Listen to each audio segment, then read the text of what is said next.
Hey guys, Engineer Pat 5290 coming to you with another unboxing. Second one in just about a couple of days.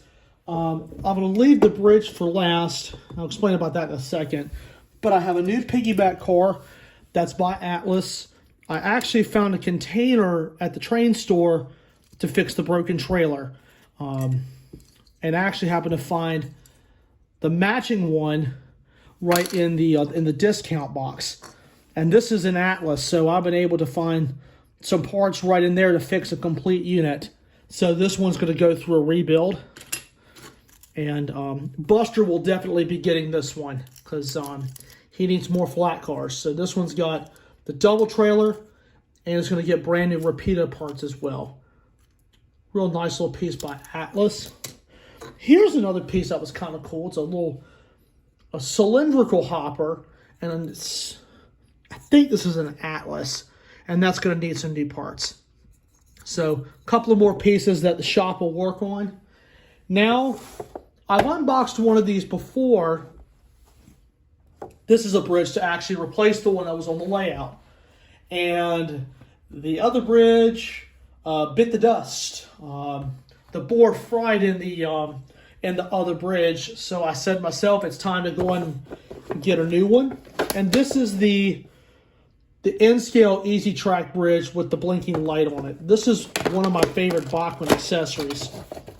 So I'll go ahead and take it out. And they packed this really well. We'll just undo the wires.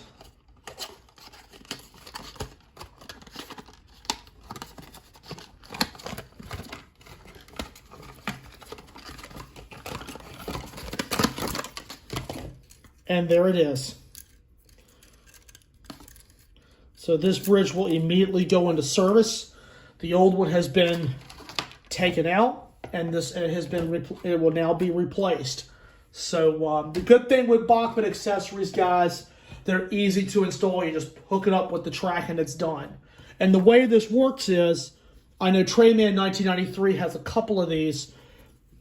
You hook this up to the track, as you can see, you have copper strips on both sides of the bridge that runs up to this little board that receives the electrical power from the track to power the light. It's pretty cool. And even the HO accessory is the same way. And I believe now they've got one of these in silver paint. So I've got this design because this is one I'm familiar with, and was able to find this relatively quick. So definitely a cool little piece there. And the shop's got a few more projects. So anyway, guys, that about wraps up for the second unboxing video this week. And I will talk to you guys soon, and I'll see you down the main.